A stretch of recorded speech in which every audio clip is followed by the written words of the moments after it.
I think if you're not getting the butterflies, there's something wrong with you, or you aren't as invested in the game as you should be.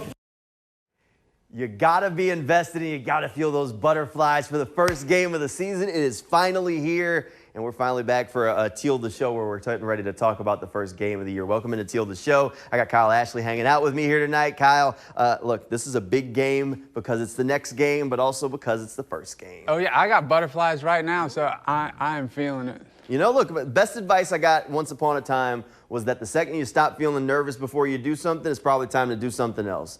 So a lot of these guys, I've asked a lot around the locker room, and they're like, no, those first game feels, you can't compare them. You can't shake those. They've done it 100 times, but they still get the butterflies. I know, and I'm becoming a big fan of Dennis Gardeck. We talked to him and some other people, and, you know, when we talked, he just talks about getting juiced up. I like that. But we asked him, you know, about, like, the importance of this first game and, you know, just kind of, like, their mindset going into it. Yeah, it's nothing like it. First game of the year. Obviously, even the preseason games, you know, I still get the little butterflies before you go out because it still means something, but the first one that counts. I mean, it does have a different feel to it. And you obviously have a whole game plan. You put in all the work the week before, but really kind of all off season builds up to that because you know who that first opponent is. So not that you're game planning 4 months ago, you don't start that early, but you still are thinking about that first opponent and what's coming up. So a lot that's built to this moment. You know, we got to just go play. And obviously the first game, there's a little bit of who's going to do what. There could be some changes. You got to adjust in game. And that's going to be important for us, but it'll be fun. I mean, everyone's going to overhype game one. Like, everyone, like, it's going to be like the Super Bowl. You either won or lost. It's like you got 16 games afterward. Obviously, you want to start off on the good foot, but we're not going to get too high, too low, but we're going to go out and try to play our best. Yeah, the word that just keeps coming to my mind is poise. There's going to be unscouted looks. There's going to be, you know, there's going to be that energy that as the first one of the year, you know, I want to make an impact. I want to be able to show the league who the 2025 Jaguars defense is. I want to do all that. But poise, what's my key? What's my assignment? Let's lock into that. And now I can channel that kind of that feeling into something productive. Got to stay poised. You can get the feeling that it's that first game of the year. You want to go out there and show. But this is a big game. Like I know Dewey said it. Everybody's going to overreact to it like it's the Super Bowl. But look, there's a new coach in town, a lot of new players, a lot of changes that have happened on this team. Yeah, it's the next game, so it's the most important game. But it's the first game, and it's kind of going to be a tone setter for this season, tone setter for this new regime. And it's one of those things where Liam Cohen even kind of talked about it earlier this week when he was asked about the importance of this game. He said, it's one thing to talk to guys and kind of talk about the process and coach them to do things different because it's going to work. It's a whole nother thing when they go out there on the field and see that what they're being coached to do or asked to do does work. So a little bit of success out there on the field helps the message maybe go a little bit further. It does, and I mean we're gonna find out soon enough. And like you mentioned, we heard from Liam Cohen earlier this week, and this is a new team, new regime, and this is also his first time as the head coach. So he told us that it's really just time. He needs to take a moment just to take it all in. Last night on the ride home at like 11:30, and he was just saying you got to take a moment to take that in. You know, I definitely didn't do that for the first 3 preseason games. So I do have to take it in, and it's a cool moment for me personally and professionally, but also to do it with the guys that I'm able to do it with here in the building. Tony, James, the coaching staff, the people here have been nothing but extremely supportive and appreciative of that. So, and to try to give the community and the fan base a product that they're proud of. I think that's kind of what weighs on you a little bit, is you're excited to see your players go out and play. You're curious to see the responses to adversity and the challenges within a game, but you're eager to go and try to put a product on the field that people are proud of. You got to stop and smell the roses just a little bit. That first game for Liam Cohen, I'm sure at some point he's going to stand there on the field and be like, oh, this is real now. But definitely a lot of pressure. He talked about it. Before it was about the process, and now it's about the results, and the results do matter. Those wins and losses, they're written in pen and not pencil anymore. And overall, like, while we believe in Liam Cohen, and right now there's a whole lot of confidence that he's going to get this thing rolling in the right direction, he's going to be judged just like the rest of the coaching staff and the rest of the front office based on the wins and losses that happen out there on the field, and that all starts on Sunday. One thing I want to touch on is he said gives him a chance to see how the team responds to adversity, and I think that's a big thing to look at because, last year when they started off, Etienne had the fumble. How did they respond? We saw them in the preseason against the Saints. They did fumble. They came back out the next drive, drove down the field, scored a touchdown. So it'll be kind of key just to see how they respond to those missed plays. That's something that's been a problem for this team for years now, is how you respond to adversity. How do you get that spark? How do you keep that confidence rolling? And it's been something that's dated back to when Doug started, even before Doug started. And the calling card of Doug's regime was they knew how to fight. Once their back was against the wall, then this team knew how to get themselves in a fight. Think back to the Chargers playoff game. Think to the slow start to that season where they made the playoff run. They kept saying, oh, well, once we get our backs against the wall, we're fighters, we'll fight our way out, but they couldn't get off to those fast starts and swing first.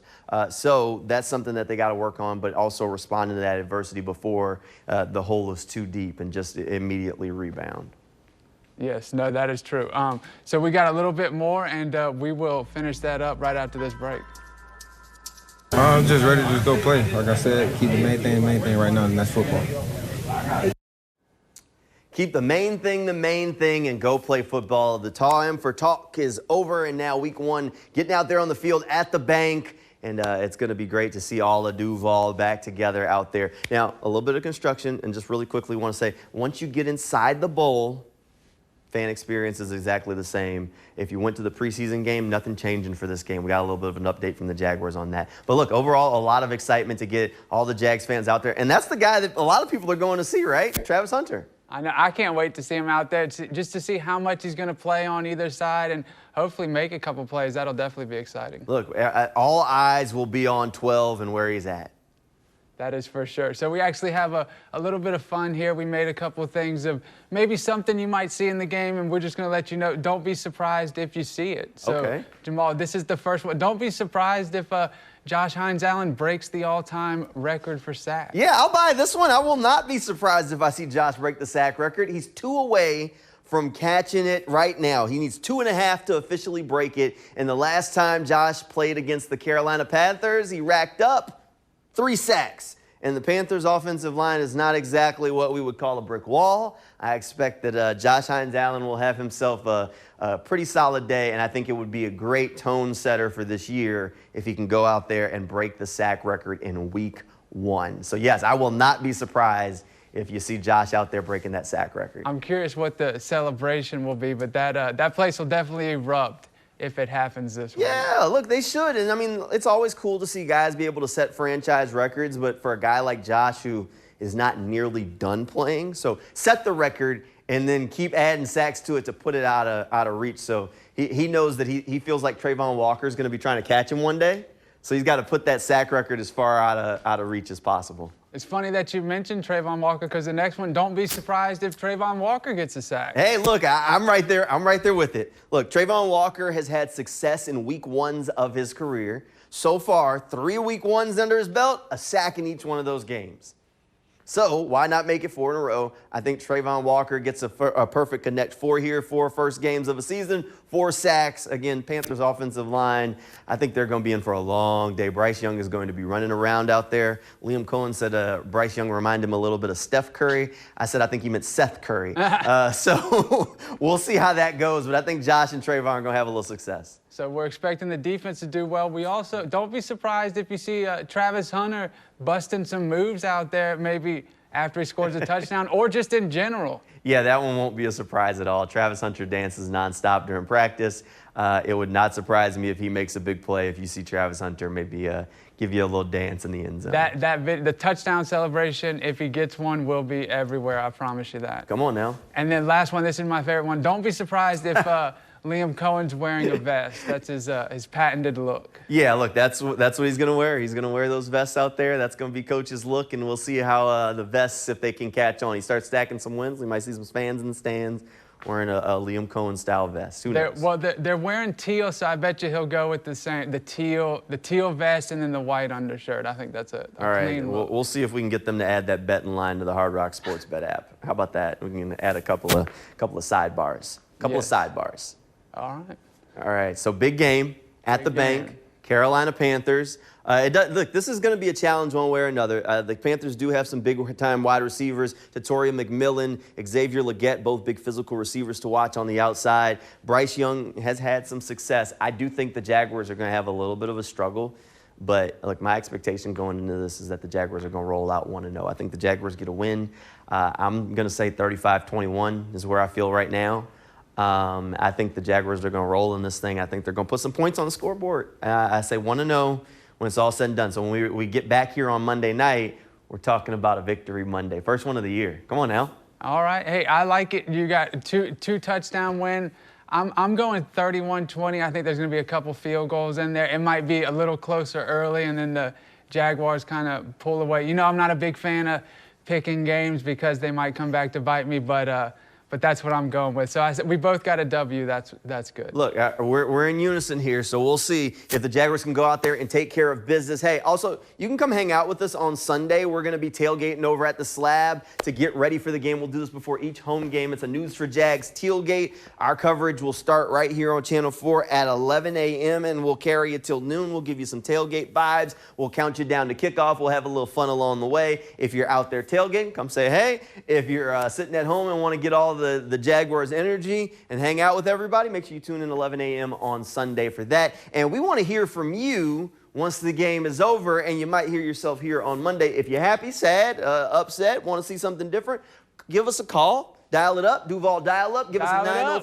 904-391-3661. Give us a call. We want to know how you feel. We want to have that open line of communication. Liam Cohen's big on communication, and so are we. We want to hear from you. We want to know how you're feeling throughout the season. So give us a call on the Duval dial up, and you'll probably hear yourself right here on Teal the Show at some point this year. Hey, thanks for hanging out with us here tonight for another episode of Teal the Show. Can't wait to see all of your faces at the bank on Sunday for what I'm sure is going to be a fun game and a fun start to the year. Hopefully you'll hang out with us here on Teal the Show all season long. Good night, everybody, and go Jags.